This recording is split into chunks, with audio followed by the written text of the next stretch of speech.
اللہ الرحمن الرحیم۔ ہمارا آج کا عنوان ہے حجاز ریلوے، خلیفہ عبدالحمید ثانی کا ایک ادھورا خواب۔ آپ دوستوں سے درخواست ہے کہ میرے چینل کو سبسکرائب فرمائیں اور بیل آئیکن دبا دیں۔ سلطان عبدالحمید ثانی جو ترکی کے آخری خلیفہ تھے کہ ایک صدی کے بعد پورا ہونے والا تاریخی حجاز ریلوے کا منصوبہ اب بحالی کی طرف جا رہا ہے اور اس کی بحالی کا باقاعدہ طور پر اعلان کر دیا گیا ہے۔ انقرہ اور ریاض دونوں طرف سے اس کی تصدیق کی گئی ہے۔ تاریخ کے اوراق میں دفن ہونے والا خلافت ثانی عثمانیہ کا ایک عظیم اور نامکمل منصوبہ ایک صدی کے بعد پھر سے زندہ ہو گیا ہے۔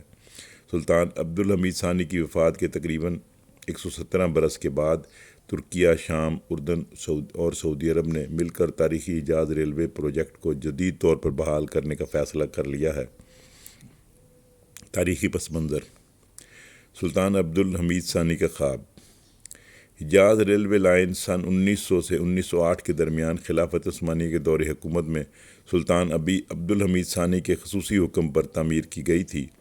یہ محض ایک سفری منصوبہ نہیں تھا بلکہ سلطان اسے اپنا سب سے بڑا خواب کہا کرتے تھے۔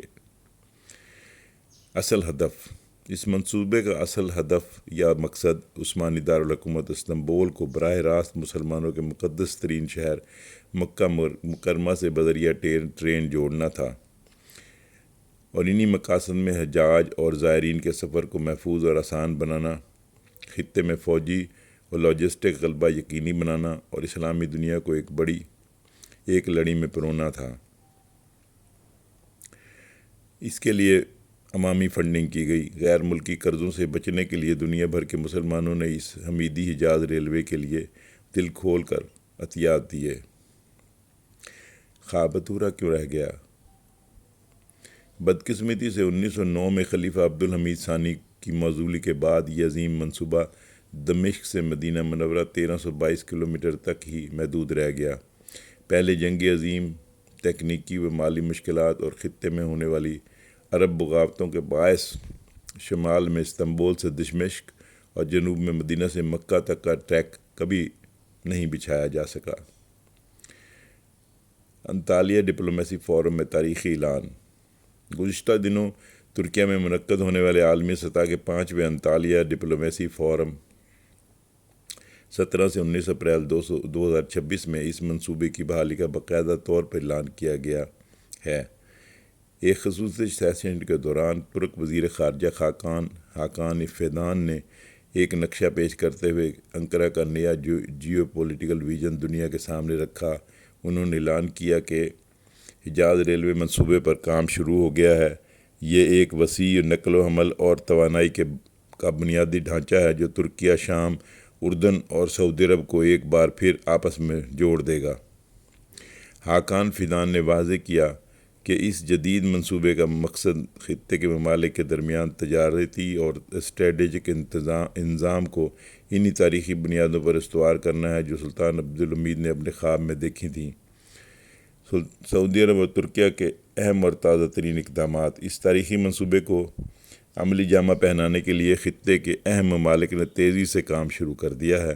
سعودی عرب کا موقف۔ سعودی وزیر برائے ٹرانسپورٹ صالح الجاسر نے 22 اپریل 2026 کو تصدیق کی ہے کہ سعودی عرب کو اردن اور شام کے راستے ترکیہ سے جوڑنے والے اس ریلوے لنک سے فیزیبلٹی اسٹڈی رواں سال کے اختتام سے پہلے مکمل کر لیا جائے گا، یعنی تحقیقاتی مطالعہ۔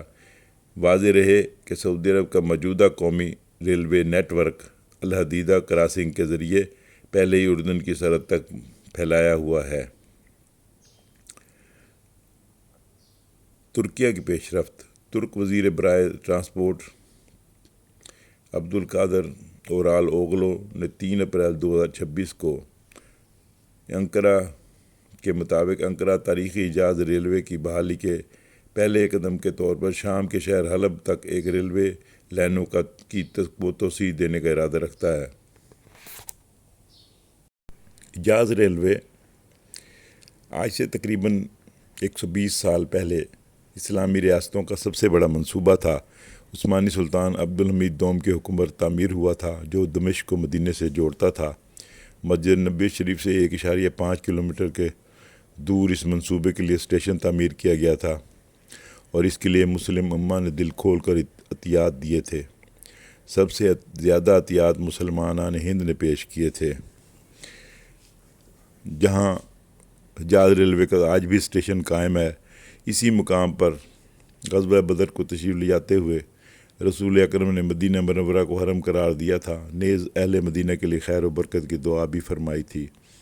مدینہ منورہ کی تاریخ کے ماہر اور محقق فؤاد المغامسی نے واضح کیا ہے کہ 120 برس قبل حجاز ریلوے لائن کے قیام کے لیے سب سے زیادہ عطیات مسلمان ہند نے پیش کیے تھے۔ حجاز ریلوے کا منصوبہ تاریخی تھا، عظیم الشان تھا۔ یہ مسلم امت کو درپیش نازک ترین تاریخی دور میں روبہ عمل لایا گیا تھا۔ اب یہ سب تو ماضی کا افسانہ بن چکا ہے، لیکن حال ہی کی جو خبر ہے کہ اس کو بحال کیا جا رہا ہے وہ ایک امید افزا خبر ہے۔ حال کا مسئلہ اہل مدینہ کے ہاں معروف استیشون حجاز ریلوے اسٹیشن ہے۔ یہ مسجد نبوی سے 1.5 کلومیٹر جنوب مغرب میں واقع ہے۔ مدینہ منورہ کے عرب باشندے اس لفظ کا تلفظ اسٹیشن کی بجائے استیشون کرتے ہیں۔ یہ دمشق کے اسٹیشن سے 1320 کلومیٹر 5 کلومیٹر دور ہے۔ سلطنت عثمانیہ کے سلطان عبدالحمید ثانی نے اس وقت اپنی سلطنت اور اسلامی دنیا کو درپیش انتہائی مشکل اور سیاسی اور اقتصادی حالات و مسائل کے باوجود حجاز ریلوے لائن کا منصوبے کا اعلان کیا تھا۔ ان کے لیے یہ ایک بڑا چیلنج تھا۔ حجاز ریلوے کا منصوبے کا بجٹ دنیا اسلام کے تمام باشندوں سے عطیات کے ذریعے پورا کرنے کا پروگرام بنایا گیا تھا، اور سب سے زیادہ عطیات مسلمان ہند نے دیے تھے۔ سلطانی عثمان اور صدر اعظم نے متعدد بار ملاقاتیں کر کے سلطنت عثمانیہ کی افواج کے کمانڈر کاظم پاشا کو حجاز ریلوے منصوبے کی نگرانی کے فرائض تفویض کیے تھے۔ اس پر عمل درآمد کا آغاز 1900 میں کیا گیا تھا اور 1 ستمبر 1908 کو اس کا اختتام عمل میں آیا تھا۔ 9 برس تک حجاز ریلوے کام کرتی رہی اور پہلی عالمگیر جنگ کے دوران بند ہو گئی تھی۔ مدینہ منورہ میں حجاز ریلوے اسٹیشن کی عمارت ایسی جگہ پر بنی ہوئی ہے جس کا سیرت مبارکہ سے بڑا گہرا تعلق ہے۔ یہ وہ جگہ ہے جہاں پیغمبر اسلام نے بدر جانے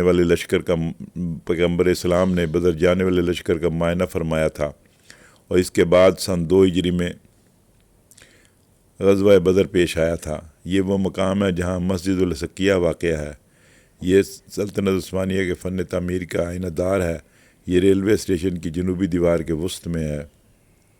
اس مسجد کے 3 گنبد ہیں۔ تاریخی حوالہ جات میں بتایا گیا ہے کہ یہ وہی جگہ ہے جہاں رسول اکرم صلی اللہ علیہ وسلم نے اپنا خیمہ مبارک لگوایا تھا اور اہل مدینہ کے لیے خیر و برکت کی دعا فرمائی تھی۔ اس حوالے سے پیغمبر اسلام کا یہ ارشاد نقل کیا جاتا ہے: اے اللہ، یقیناً تمہارے خلیل اور تمہارے بندے ابراہیم نے اہل مکہ کے لیے دعا کی تھی، اور میں تیرا بندہ اور تیرا پیغمبر ہوں، اور میں تجھ سے اہل مدینہ کے لیے ویسی ہی دعا کر رہا ہوں جیسی کہ ابراہیم علیہ السلام نے مکہ کے لیے کی تھی۔ ہماری تجھ سے دعا ہے کہ تو اہل مدینہ کے لیے ان کے سائے اور ان کے مد یعنی وزن کے پیمانوں اور ان کے پھلوں میں برکت پیدا فرما۔ اے اللہ، تو ہمیں مدینہ اس طرح محبوب بنا دے جیسا تو نے مکہ کو محبوب بنایا تھا۔ اے اللہ، میں نے اس کی 2 حدوں کے درمیان والے علاقے کو ویسے ہی محترم قرار دے دیا ہے جیسے حضرت ابراہیم علیہ السلام کی زبان سے حرم کو محترم قرار دیا گیا تھا۔ یہ علاقہ النقا کے نام سے جانا پہچانا جاتا ہے۔ یہاں کی آب و ہوا صاف ستھری ہونے کے وجہ سے اسے النقا کہا جاتا ہے۔ یہ حضرت سعد بن ابی وقاص کی ملکیت میں ہوا کرتا تھا۔ المغامسی نے مزید بتایا کہ حجاز ریلوے اسٹیشن 12 عمارتوں کا مجموعہ ہے، کثیر المقاصد ہے۔ اس کی بعض عمارتیں ملازمین کی رہائش، ایک عمارت کے اسٹیشن افسر اعلیٰ، ایک عمارت اصلاح و مرمت کے لیے مخصوص ہے۔ اس طرح دیگر عمارتیں بھی کسی نہ کسی عمل کے لیے تیار کی گئی تھیں۔ اسٹیشن کی عمارات کے اندر ریلوے کے ڈبے اور انجن بھی آج بھی کھڑے ہیں۔ سعودی محکمہ سیاحت و آثار قدیمہ نے حجاز ریلوے اسٹیشن کی تاریخی اہمیت کی پیش نظر اس کی اصلاح و مرمت کرا دی ہے۔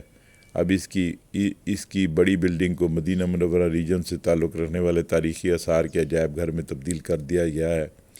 یہ عجائب گھر مدینہ منورہ کی تاریخ، اس کی جغرافیائی تشکیل پر مشتمل ہے۔ اس کا ایک حصہ نبی کریم کے عہد مبارک، دوسرا حصہ خلفائے راشدین اور دیگر ارواح، اور ایک حصہ سعودی عہد اور اس کی تاریخ کا تعارف کرانے والے آثار کا امین ہے۔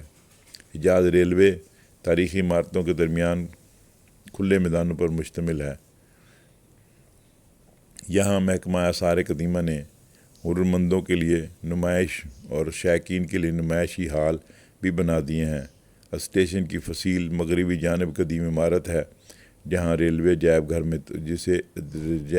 عجائب گھر میں تبدیل کر دیا گیا ہے۔ اس میں سلطنت عثمانیہ کے دور کی تاریخی تصاویر اور مختلف اشیاء سجائی گئی ہیں۔ محکمہ سیاحت و آثار قدیمہ اس مقام کو اندرون اور بیرون مملکت سے مدینہ آنے والے زائرین کا مرکز بنانے کے لیے غیر معمولی محنت کر رہا ہے۔ حجاز ریلوے کو عربی میں الخط الحدیدی الحجازی کہا جاتا ہے۔ یہ ایک نیرو گیج 1050 ملی میٹر 3.5 فٹ کی ریلوے لائن تھی جو دمشق سے مدینہ تک جاتی تھی۔ اصل منصوبے میں لائن کو مکہ تک جانا تھا، لیکن پہلے جنگ عظیم کے شروع ہو جانے کی وجہ سے یہ منصوبہ مدینہ منورہ سے آگے نہ بڑھ سکا۔ یہ عثمانی ریلوے نیٹ ورک کا ایک حصہ تھی جس کا مقصد استنبول سے دمشق کو لائن کے ذریعے جوڑنا تھا۔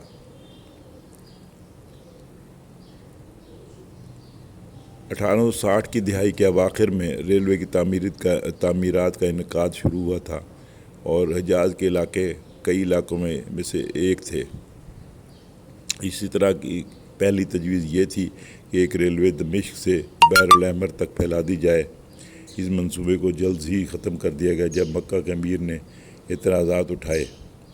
ریلوے کی تخلیق میں عثمانیوں کی شمولیت کا آغاز کرنل احمد رشید پاشا سے ہوا تھا، جس نے 1871 سے 1873 میں یمن کے سفر پر اس خطے کا جائزہ لینے کے بعد یہ نتیجہ اخذ کیا تھا کہ عثمانی فوجوں کے لیے نقل و حرکت کا واحد ذریعہ ریل کے ذریعے تھا۔ عثمانی نوری پاشا جیسے دیگر عثمانی افسران نے بھی حجاز ریلوے کے لیے تجاویز پیش کی تھیں۔ دنیا بھر کے بہت سارے لوگوں کو یقین نہیں تھا کہ